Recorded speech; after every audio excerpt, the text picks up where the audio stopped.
to our strategy session. Joining us, our CNN contributor and Democratic strategist, Maria Cardona. Also our CNN contributor, Mary Matlin. She's a Republican strategist as well as a former assistant to President Bush. You know, for hours now, it's been leading the Drudge Report, Mary, this story about what Rick Santorum, he gave a lecture at Ave Maria University in 2008, and among other things, he raised the whole issue of Satan targeting the United States. I'll play a little clip of what he said then. This is not a political war at all. This is not a cultural war at all. This is a spiritual war. And the father of lies has his sights on what you would think the father of lies, Satan, would have his sights on. A good, decent, powerful, influential country, the United States of America. If you were Satan, who would you attack in this day and age? All right, Mary, how's this going to play for Republican voters here in Arizona, in Michigan, a week later, Super Tuesday?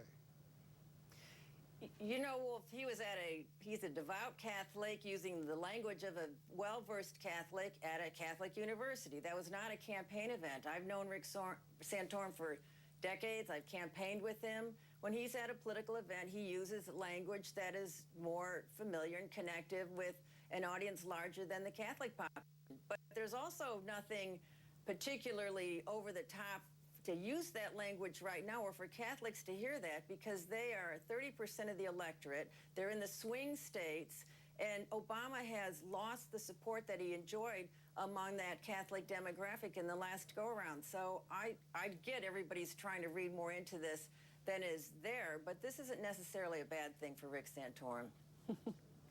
It does, Maria, come on the heels of a lot of other social issues that have come to the fore. His views generating some concern among independents, moderate Republicans. How do you think, Maria, this is going to play, this latest Satan targeting the United States statement that has now once again come to light?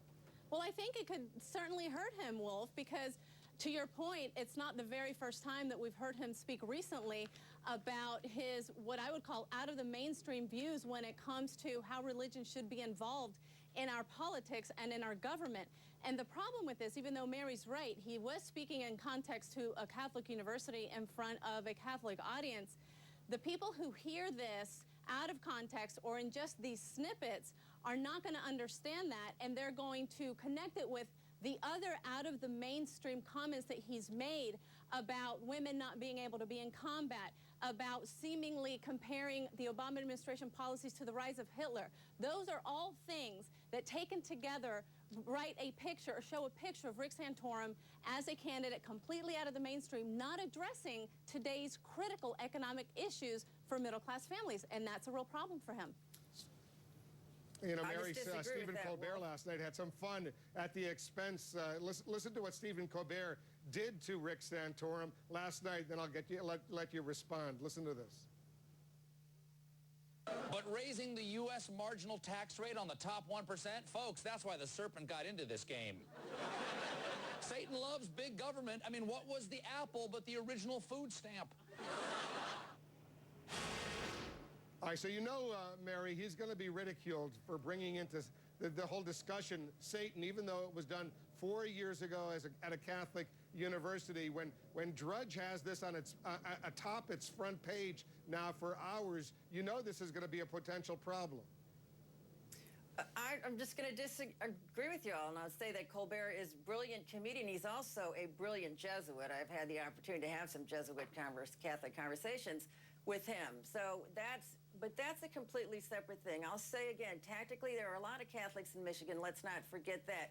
But voters, they understand there's the language of the pulpit and there's the language of the campaign.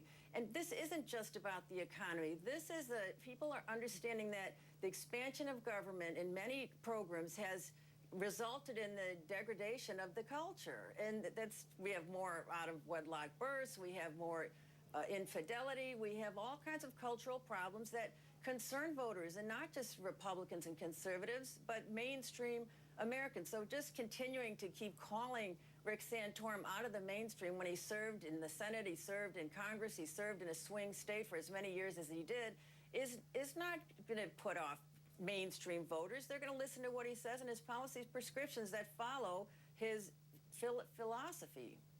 It has already put off mainstream but when the voters. race is is the all, problem. Maria, when the race is already effectively, according to our new CNN Time ORC poll, within the statistical margin of error here in Arizona, looks like Santorum is slightly ahead. In Michigan, you know Santorum's going to get a whole lot more scrutiny for all these comments. It comes with the territory, I should say. There's no question about that, Wolf, and I'll say that the devil's going to be in the details in terms of what he has said, either now or in the past. Now, I do agree with Mary that this might not be a problem for him in this GOP nominating contest, because what we have seen from Mitt Romney is that he has not been able to seal the deal. So now they're looking at Santorum. And for those incredibly conservative, both socially as well as culturally and religious voters, Santorum might be speaking their language. So he might be in dead heats in these upcoming contests, which will help him get to where he needs to be in towards of competing for the nomination. But in terms of a general election candidate, this is not somewhere that he needs to be going, and he's going to continue to get scrutiny for what he said, what he has said, and what he's going to continue to say on the trail. All right, Maria and Mary, guys, thanks very much. The stakes clearly enormous for tomorrow night's debate right here in Mesa, Arizona.